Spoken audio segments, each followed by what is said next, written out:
Hello guys, how are you? It's a wonderful day. How are you from any part of the world you're watching me from? Good morning, good afternoon, good evening, good night. Yeah, so welcome to this channel. Today I'm going to talk about my experience as a Kenyan living in Burundi. Yeah, and we start right away. So I already did my first time how I found myself here in Burundi. I'll link it on the description or even in the comments so that you can go watch that video. Yeah, so many people have been asking me of the same, my experience, and today I decided to answer. Why not? Yeah, so I'm going to link it with how I found myself in Burundi. And for those who don't know me, I am Raquel Blessed. Raquel is my name. Yeah, and I'm a Kenyan living here in Burundi. And it's a nice experience because, you know, you were born in another country, then you come to live in another African country. I don't take it for granted. So guys, a lot of experience I can say. First of all, the culture shocks, things like that, of which most of them I've already covered. Yeah, so starting from my experience since I got married, because I'm also married here in Burundi. Talking about experience with a man from here, guys, it's totally different. If you are there married to a Burundian or you have a Burundian fiancé, let me see your hands, comment down below, tell us about your experience, because guys, I can say it's totally different, you know. I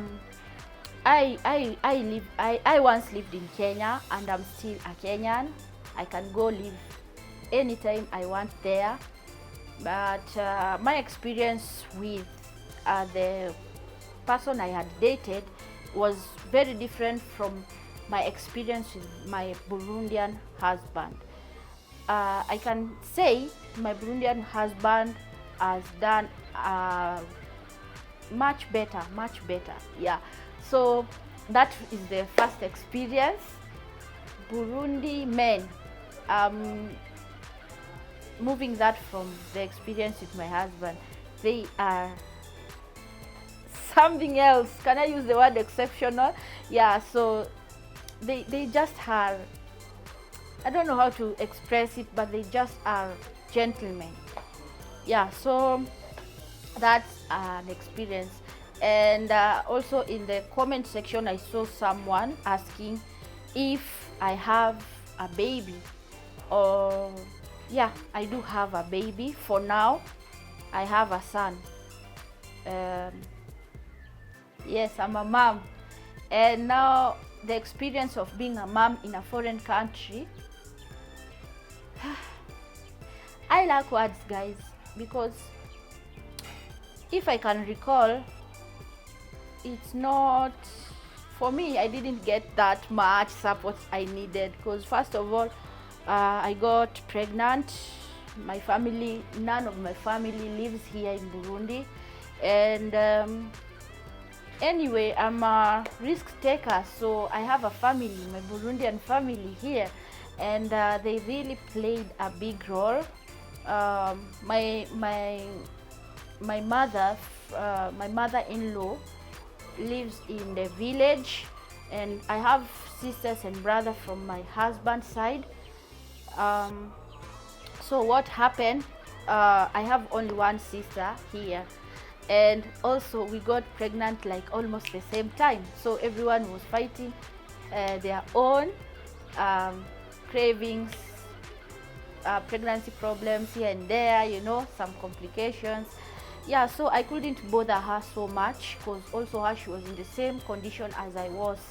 Yeah, so what happened, our mother-in-law, now my mother-in-law, she's in the village. She's old, actually. She's old, and that experience, let me say, I didn't enjoy mother-daughter relationship when I was pregnant. I used to call my mom back in Kenya. We talk on phone, but you still feel there's some emptiness because they are far, you know. And during that time, at least you need a mother figure, like a sister, like someone to take you through, to walk with you that journey. So guys, most of the things I didn't know and it was my first time getting pregnant.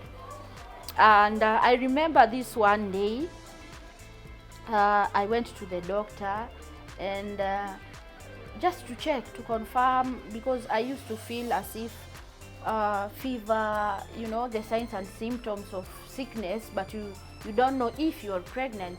So I used to feel like as if I have malaria, typhoid, things like that, like the body is weak, dizziness. So I used to drink, you know, the African way.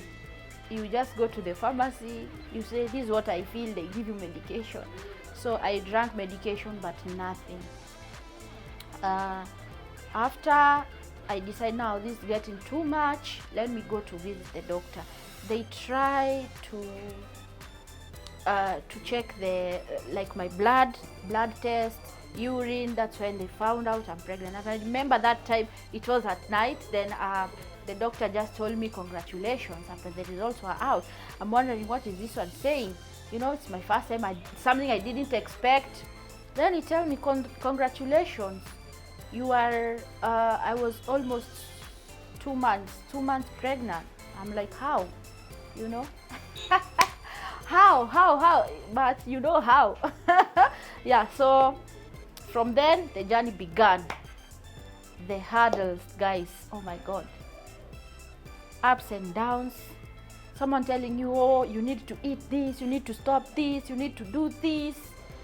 Many voices you hear from here. You don't know which one to follow because you are in foreign land. So anytime I found myself in a quagmire, I used to call my mom and ask her, what should I do here and here? And sometimes you find she's not even on. And at times you find that she's sick, you know. As people get old, the age chips in, and then there are just some health problems that come with the old age. So sometimes you don't want to disturb her. She's there, like anything you need, I'm here for you. But there sometimes you consider, like now you're becoming a mom, you consider, I don't want to put much pressure on my mother or my father or my sister. Yeah, so it was like that. And it was tough, guys. It was tough. First of all, language is a problem. I don't know where to get the baby clothes or baby thing, anything to do with baby shopping. Nothing. So I ended up buying some things from Kenya. I just called them and then they just come deliver. They just deliver. So what happened, I ended up finding a woman who used to go buy clothes, then bring for me. I check what I need, what I don't need. So what I take, I pay her, and then she returns with the rest. And then the journey continued. Thanks to God, the doctor who announced my pregnancy and said congratulations decided to work with me. So during my pregnancy, I was going in and out. So he was in touch, and thank God the doctor knew English, and we are still in touch up to date. He really worked with me through this journey, telling me what to do. You need to walk, you need to eat this. So I so much believed in the doctor, because once you hear some African things like do this, you are like, I've never heard of that, and I'm still an African. Yeah, so that's what happened.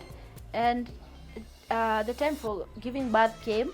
I still felt lonely, guys. I still felt lonely because I went with my husband, and even I didn't know I was giving birth.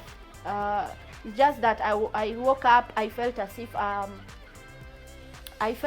water is moving between my legs, and then I felt the urge to go poop, but there was no poop.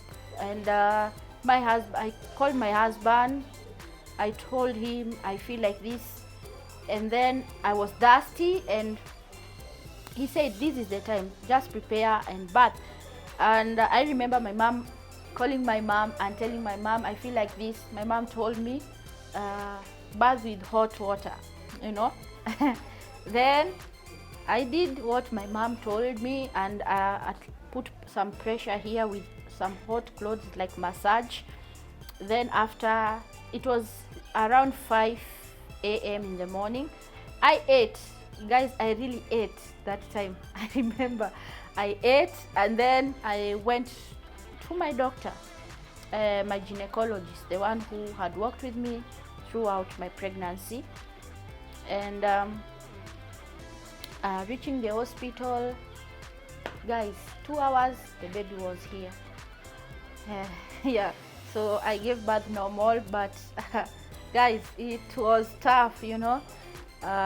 You labor, and the pain is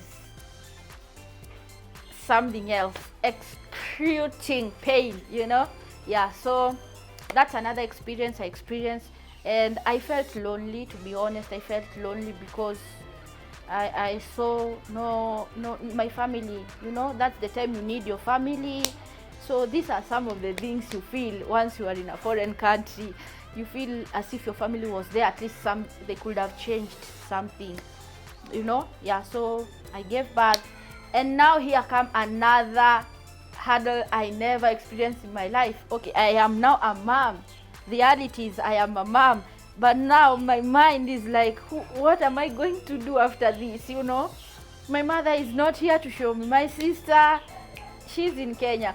My mother-in-law, very old. My sister, she's going to give birth the next 1 month. Oh my God.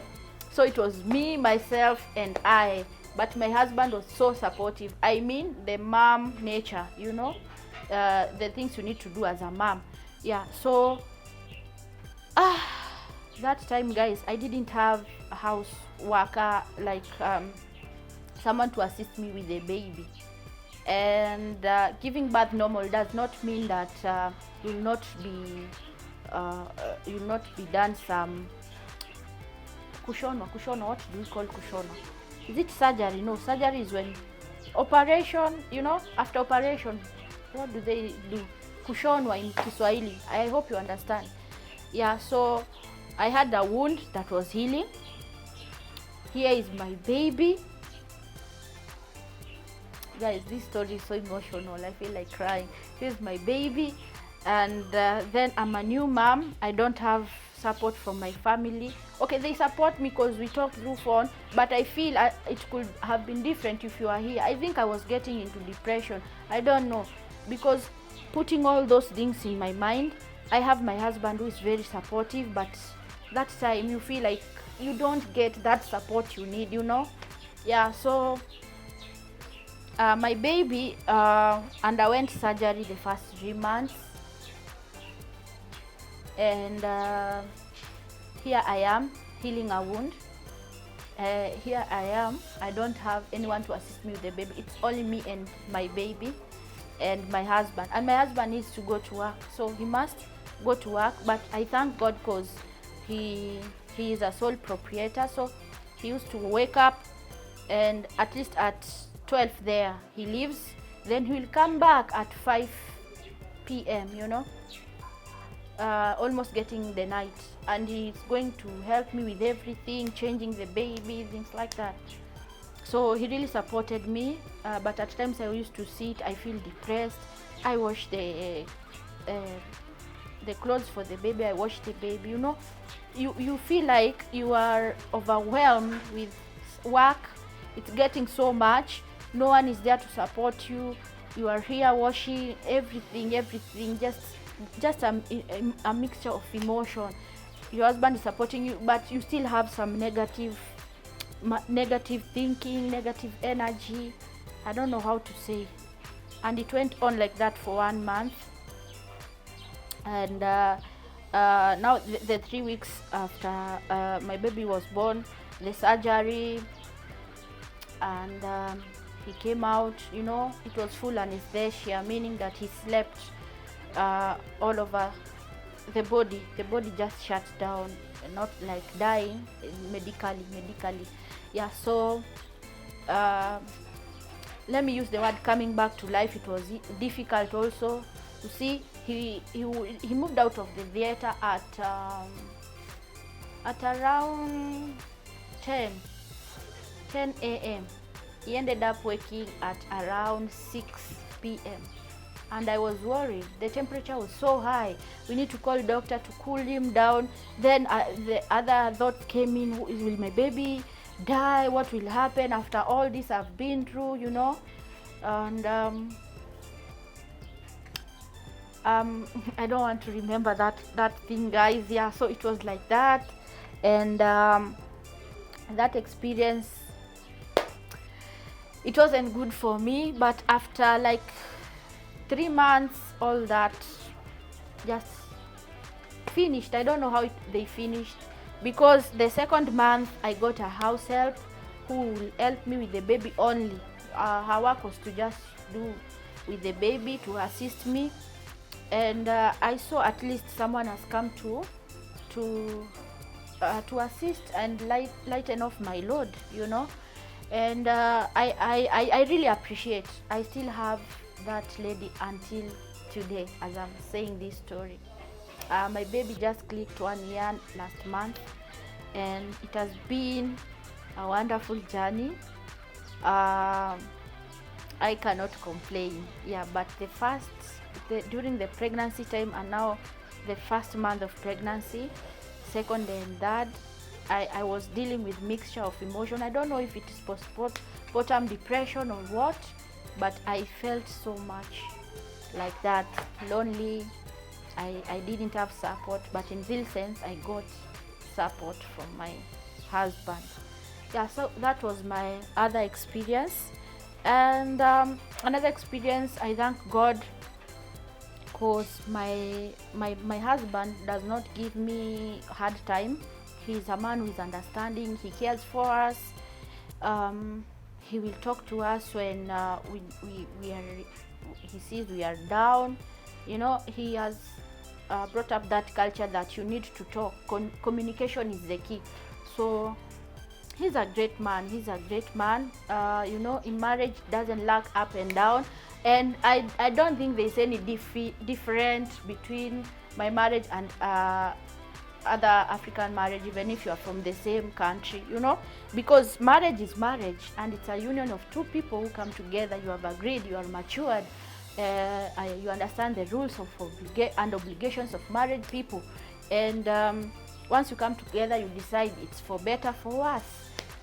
It's the same thing that just happened. I don't know about other experience, but for me, my marriage, I think it's just normal, just like other marriages. Because if there are some disagreements, they are there. If there are some ups and downs, they are there. Happiness, good times, things like that. It just depends on how you handle the situation, the two of you. So when it comes to marriage, I think, but he's more supportive. Let me just say so. There's a big difference when it comes to him and another Kenyan I had dated before. Yeah, so marriage is marriage. Just depends on the two of you, and I don't see as if there's a special marriage, and just love, understanding, communication, honesty, things like that. Everything is okay. So my experience about marriage, I think, given a chance, I will still do with it. I will still do with him marriage again. Yeah, he's the best. Hey guys, he's the best. Yeah, so my experience about life, what changed? Many things changed. Many things. As long as I decided to come stay here in Burundi because of marriage, many things change. First of all, work. Now you are new in Burundi from Kenya. You need to leave all that you are doing there, but my work didn't get affected that much because I do online work. and you can do online everywhere. But now when I come here, there are some people who want to know, what do you do? I try to explain to them. They don't get it because of the language barrier or even technology. Kenya, we are a bit advanced. So what changed is work in terms of they didn't understand, and I wanted to introduce to them about online things. Yeah, so that's some of the one of the things that changed. Another thing that changed now is just life. Life has to change. You need to assimilate some things and be like Burundians. You can see now, like, I'm natural, but this is not how I usually am. It's just that I decide what I want. I have long hair, for those people who know me, but when I came here, I cut it, then I put some dye here. Then I feel like it's getting boring, I still cut it, I go natural. I don't know what's next, but this is how Burundians do their hair. It's not that my husband is forcing me. No, in fact, he tells me, you just be free. As long as you are happy doing whatever you want, go on. Yeah, so I usually live how I want, as long as I'm not hurting anyone. Anyway, yeah, so life change, like, you need to assimilate in some one way or another. There are some places, for example, if you go like meeting or public places, events, you need to wear a certain way. So, and you cannot go there and start saying, no, I don't know what. Yeah, no, you need to assimilate, at least respect their culture, So I wear just how they wear.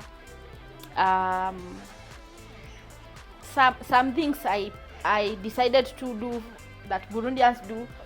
Some things I let them, It's just a matter of you being yourself. Nobody should force you. You be real. Yeah. What else changed? I think only that changed. Nothing else. And now another thing is just you need to know a bit of Kirundi so that you get to talk with people. But living away from home, sometimes my family come to visit, but once they go, I feel as if there's some part of me that is going with them. Then I start feeling empty again. I don't know why, but after sometimes that finish, yeah, sometimes you feel like, I wish I was at home. Those feelings, you can never escape them. Now, what could I be doing? Things like that. Or maybe if someone has done you wrong, like you need some service, then you go there, you try to express yourself. They don't understand. They tell you, go there, go here, like this. You just go like this, go like this. So you feel like, oh my God, I wish I was home. This could be so fast. I could have already finished with this. You start having those thoughts, Yeah, it's like that. Yeah. So my experience so far has been real, authentic, tough, good, bad, a mixture of emotions. They have been all like that, but we are still continuing. Sometimes I get best emotions, especially when I go visit the places I like, because I like nature. They try to calm me down. If I just go and view the Lake Tanganyika with some green things there, some hippopotamus this side, I feel now I am okay, then I can continue with my life. Yeah, so that has not hindered me from enjoying my life with my family. I enjoy, guys. I enjoy, but there are some just things in life you cannot escape. That's the reality. You just need to find how to live with the reality. The reality is I am married in Burundi, and that will never change. It will be part of my history, and my family is back in Kenya, and they'll be coming to visit if chance shows up. Yeah, so that has been my experience so far. I don't know about your experience. No, guys, before I finish, about food also, it's another experience that I got, because there are some things they eat here that I never ate in Kenya. Talk of the sombe. Sombe is the leaves from cassava, how they cook it. talk of things like inore. Inore is the eggplant. I was not used to it. Yeah, just some many things. The cassava fufu, you know, cassava ugali, ugali from wheat. I never ate such kind. So coming here, at first your experience, the taste was so weird, but once you just keep on tasting, you find yourself, now you are used to it, and now they are part of what I usually eat in a week's time. Yeah, so that has been my experience in Burundi. I hope you enjoyed this video, and if you want us to bring more of this, any question you have, don't forget to ask on the comment section, and I hope to meet you in the next video. For now, I am out. I'm saying bye bye.